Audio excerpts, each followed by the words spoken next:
ओम शांति। आज है 22 मार्च 2025 की वाणी। बाबा कहते हैं, मीठे बच्चे, तुम्हें नशा चाहिए कि हमारा पारलौकिक बाप वंडर ऑफ द वर्ल्ड स्वर्ग बनाता है, जिससे हम मालिक बनते हैं। प्रश्न है, बाप के संग से तुम्हें क्या क्या प्राप्तियां होती है? उत्तर है, बाप के संग से हम मुक्ति, जीवन मुक्ति के अधिकारी बन जाते हैं। बाप का संग तार देता है, मतलब पार ले जाता है। बाबा हमें अपना बनाकर आस्तिक और त्रिकालदर्शी बना देते हैं। हम रचता और रचना के आदि मध्य अंत को जान जाते हैं। गीत है, धीरज धर मनुआ। ओम शांति। यह कौन कहते हैं? बच्चों को बाप ही कहते हैं। सब बच्चों को कहना होता है, क्योंकि सब दुखी है, अधैर्य है। बाप को याद करते हैं कि आकर दुख से लिबरेट करो, सुख का रास्ता बताओ। अब मनुष्य को, उसमें भी खास भारतवासियों को, यह याद नहीं है कि हम भारतवासी बहुत सुखी थे। भारत प्राचीन से प्राचीन वंडरफुल लैंड था। वंडर ऑफ द वर्ल्ड कहते हैं ना। यहाँ माया के राज्य में 7 वंडर्स गाए जाते हैं। वह है स्थूल वंडर्स। बाप समझाते हैं, यह माया के वंडर्स है जिसमें दुख है। राम बाप का वंडर है स्वर्ग, वही वंडर ऑफ वर्ल्ड है। भारत स्वर्ग था, हीरे जैसा था। वहाँ देवी देवताओं का राज्य था। यह भारतवासी सब भूल गए हैं। भल देवताओं के आगे माथा टेकते हैं, पूजा करते हैं, परंतु जिनकी पूजा करते हैं उन्हों की बायोग्राफी को जानना चाहिए ना। यह बेहद का बाप बैठ समझाते हैं। यहाँ तुम आए हो पारलौकिक बाप के पास। पारलौकिक बाप है स्वर्ग स्थापन करने वाला। यह कार्य कोई मनुष्य नहीं कर सकते। इनको ब्रह्मा को भी बाप कहते हैं। हे श्री कृष्ण की आत्मा, तुम अपने जन्मों को नहीं जानते हो। तुम श्री कृष्ण थे तो सतो प्रधान थे, फिर 84 जन्म लेते अभी तुम तमो प्रधान बने हो। भिन्न भिन्न नाम तुम्हारे पड़े हैं। अभी तुम्हारा नाम ब्रह्मा रखा है। ब्रह्मा सो विष्णु व श्री कृष्ण बनेगा। बात एक ही है। ब्रह्मा सो विष्णु, विष्णु सो ब्रह्मा। ब्रह्मा मुख वंशावली ब्राह्मण सो फिर देवता बनते हैं। फिर वही देवी देवता फिर शूद्र बनते हैं। अभी तुम ब्राह्मण बने हो। अभी बाप बैठ तुम बच्चों को समझाते हैं। यह है भगवान उवाच। तुम तो हो गए स्टूडेंट, तो तुमको कितनी खुशी होनी चाहिए, परंतु इतनी खुशी रहती नहीं। धनवान धन के नशे में बहुत खुश रहते हैं ना। यहाँ भगवान के बच्चे बने हो तो भी इतना खुशी में नहीं रहते। समझते नहीं, पत्थर बुद्धि है ना। तकदीर में नहीं तो ज्ञान की धारणा कर ही नहीं सकते। अब तुमको बाप मंदिर लायक बना रहे हैं, परंतु माया का संग भी कम नहीं है। गाया हुआ है, संग तारे कुसंग बोरे। बाप का संग तुमको मुक्ति, जीवन मुक्ति में ले जाता, फिर रावण का कुसंग तुमको दुर्गति में ले जाता। 5 विकारों का संग हो जाता है ना। भक्ति में नाम कहते हैं सत्संग, परंतु सीढ़ी तो नीचे उतरते रहते हैं। सीढ़ी से कोई धक्का खाएगा तो जरूर नीचे ही गिरेगा ना। सर्व का सद्गति दाता एक ही बाप है। कोई भी होंगे, भगवान का इशारा ऊपर में करेंगे। अब बाप बिगर बच्चों को परिचय कौन दे? बाप ही बच्चों को अपना परिचय देते हैं। उनको अपना बनाए सृष्टि के आदि मध्य अंत का नॉलेज देते हैं। बाप कहते हैं, मैं आकर तुमको आस्तिक भी बनाता हूँ, त्रिकालदर्शी भी बनाता हूँ। यह ड्रामा है, यह कोई साधु संत आदि नहीं जानते। वह होते हैं हद के ड्रामा, यह है बेहद का। इस बेहद ड्रामा में हम सुख भी बहुत देखते हैं तो दुख भी बहुत देखते हैं। इस ड्रामा में कृष्ण और क्रिश्चियन का भी कैसा हिसाब किताब है। उन्होंने भारत को लड़ाए राजाई ली, अभी तुम लड़ते नहीं हो, वह आपस में लड़ते हैं। राजाई तुमको मिल जाती है, यह ड्रामा में नोंद है। यह बातें कोई भी जानते नहीं है।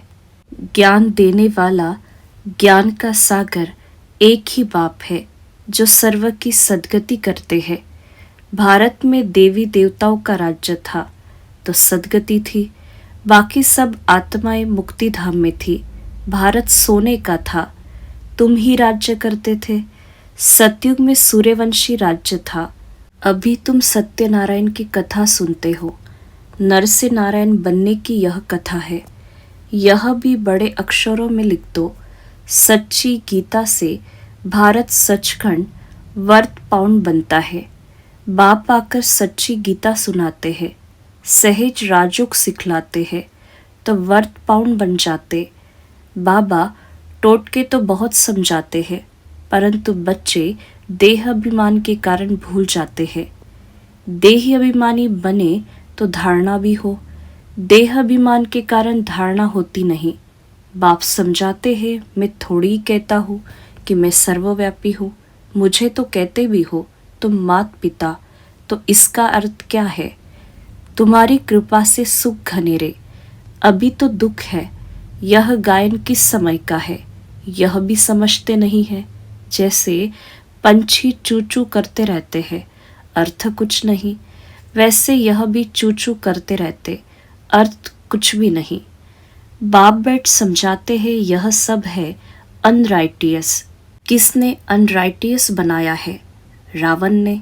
भारत सचखंड था तो सब सच बोलते थे, चोरी ठगी आदि कुछ भी नहीं था। यहाँ कितनी चोरी आदि करते हैं, दुनिया में तो ठगी ही ठगी है। इसको कहा ही जाता है पाप की दुनिया, दुख की दुनिया। सतयुग को कहा जाता है सुख की दुनिया। यह है विशेष वैश्यालय, सतयुग है शिवालय। बाप कितना अच्छी रीति बैठ समझाते हैं। नाम भी कितना अच्छा है, ब्रह्मा कुमारी ईश्वरीय विश्वविद्यालय। अब बाप आकर समझदार बनाते हैं, कहते हैं इन विकारों को जीतो तो तुम जगत जीत बनेंगे। यह काम ही महाशत्रु है। बच्चे बुलाते भी हैं इसलिए कि हमको आकर गॉड गॉडेज मतलब देवी देवता बनाओ। बाप की यथार्थ महिमा तुम बच्चे ही जानते हो। मनुष्य तो न बाप को जानते न बाप की महिमा को जानते हैं। तुम जानते हो वह प्यार का सागर है। बाप तुम बच्चों को इतना ज्ञान सुनाते हैं, यही उनका प्यार है। टीचर स्टूडेंट को पढ़ाते हैं तो स्टूडेंट क्या से क्या बन जाते हैं। तुम बच्चों को भी बाप जैसा प्यार का सागर बनना है, प्यार से कोई को भी समझाना है। बाप कहते हैं तुम भी एक दो को प्यार करो। नंबर 1 प्यार है बाप का परिचय दो। तुम गुप्त दान करते हो, एक दो के लिए घृणा भी नहीं रहनी चाहिए, नहीं तो तुमको भी डंडे खाने पड़ेंगे। किसी का तिरस्कार करेंगे तो डंडे खाएंगे। कभी भी किसी से नफरत नहीं रखो, तिरस्कार नहीं करो। देह अभिमान में आने से ही पतित बने हो। बाप देही अभिमानी बनाते हैं तो तुम पावन बनते हो। सबको यही समझाओ कि अब 84 का चक्र पूरा हुआ है। जो सूर्यवंशी महाराजा महारानी थे वही फिर 84 जन्म लेते, उतरते उतरते अब आकर पट पड़े हैं। अब बाप फिर से महाराजा महारानी बना रहे हैं। बाप सिर्फ कहते हैं मामे कम याद करो तो पावन बन जाएंगे। तुम बच्चों को रहम दिल बन सारा दिन सर्विस के ख्यालात चलाने चाहिए। बाप डायरेक्शन देते रहते हैं।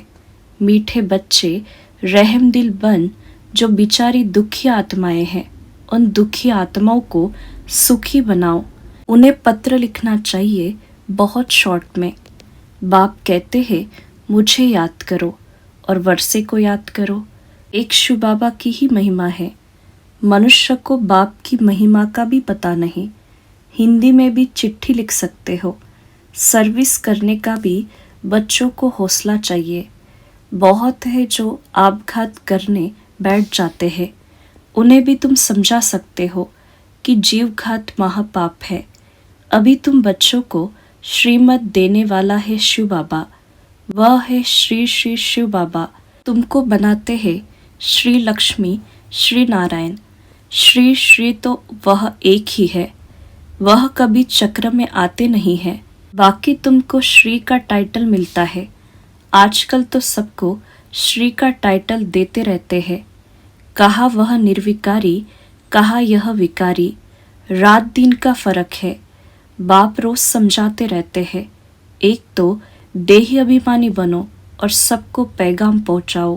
पैगंबर के बच्चे तुम भी हो। सर्व का सद्गति दाता एक ही है। बाकी धर्म स्थापक को गुरु थोड़ी ही कहेंगे। सद्गति करने वाला है ही एक। अच्छा, मीठे मीठे सिखिला दे बच्चों प्रति मात पिता बाप दादा का याद प्यार और गुड मॉर्निंग। रूहानी बाप की रूहानी बच्चों को नमस्ते। हम रूहानी बच्चों की रूहानी मात पिता बाप दादा को याद प्यार और नमस्ते।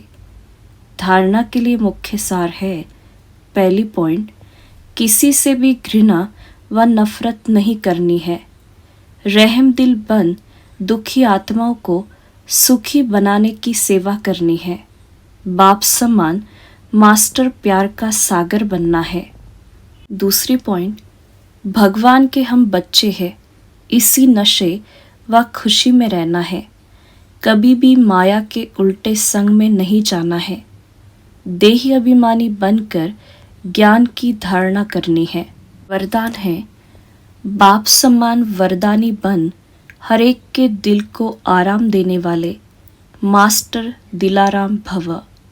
विस्तार है, जो बाप समान वरदानी मूर्त बच्चे हैं, वह कभी किसी की कमजोरी को नहीं देखते।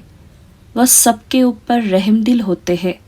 जैसे बाप किसी की कमजोरियां दिल पर नहीं रखते, ऐसे वरदानी बच्चे भी किसी की कमजोरी दिल में धारण नहीं करते। वे हर एक की दिल को आराम देने वाले मास्टर दिलाराम होते हैं।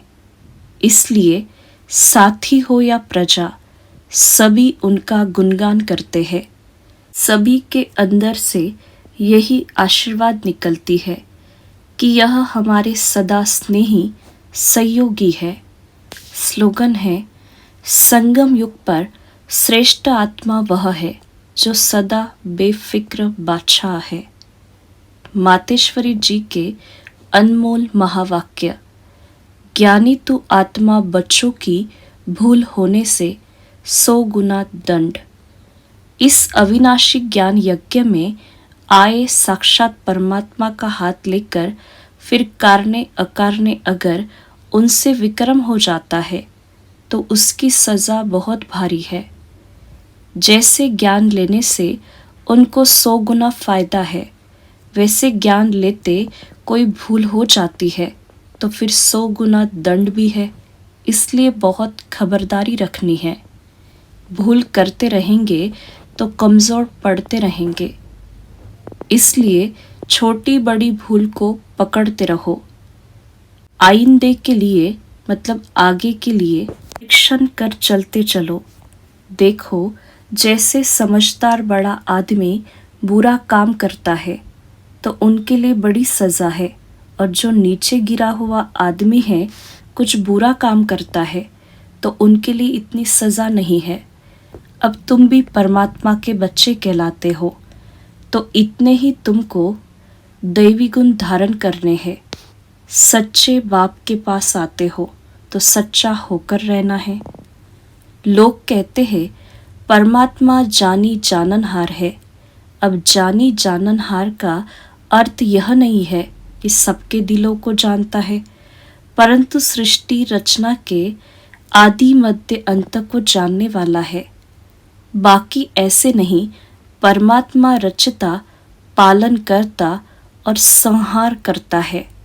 तो इसका मतलब यह है कि परमात्मा पैदा करता है, खिलाता है और मारता है, परंतु ऐसे नहीं है। मनुष्य अपने कर्मों के हिसाब किताब से जन्म लेते हैं। इसका मतलब यह नहीं कि परमात्मा बैठ उनके बुरे संकल्प और अच्छे संकल्पों को जानेगा। वो तो जानता है कि अज्ञानियों के दिल में क्या चलता होगा। सारा दिन मायावी संकल्प चलते होंगे और ज्ञानी के अंदर शुद्ध संकल्प चलते होंगे। बाकी एक एक संकल्प को बैठ थोड़ी ही रीड करेगा। बाकी परमात्मा जानता है। अब तो सबकी आत्मा दुर्गति को पहुंची हुई है। उन्हों की सदगति कैसे होनी है, यह सारी पहचान जानी जाननहार को है। अब मनुष्य जो कर्म भ्रष्ट बने हैं, उन्हों को श्रेष्ठ कर्म कराना, सिखलाना और उनको कर्म बंधन से छुटकारा देना, यह परमात्मा जानता है। परमात्मा कहता है, मुझ रचता और मेरी रचना के आदि मध्य अंत की यह सारी नॉलेज को मैं जानता हूँ। वह पहचान तो तुम बच्चों को ही दे रहा हूँ। अब तुम बच्चों को उस बाप की निरंतर याद में रहना है, तब ही सर्व पापों से मुक्त होंगे, अर्थात अमर लोक में जाएंगे। अब इस जानने को ही जानी जाननहार कहते हैं। अच्छा, ओम शांति। अव्यक्त इशारे, सत्यता और सभ्यता रूपी कल्चर को अपनाओ। कभी भी सत्यता को छोड़ करके सत्यता को सिद्ध नहीं करना। सभ्यता की निशानी है निर्माणता। यह निर्माणता निर्माण का कार्य सहज करती है। जब तक निर्माण नहीं बने तब तक निर्माण नहीं कर सकते। ज्ञान की शक्ति शांति और प्रेम है। अज्ञान की शक्ति क्रोध को बहुत अच्छी तरह से संस्कार बना लिया है और यूज़ भी करते रहते हो, फिर माफ़ी भी लेते रहते हो। ऐसे अब हर गुण को, हर ज्ञान की बात को संस्कार रूप में बनाओ तो सभ्यता आती जाएगी। ओम शांति।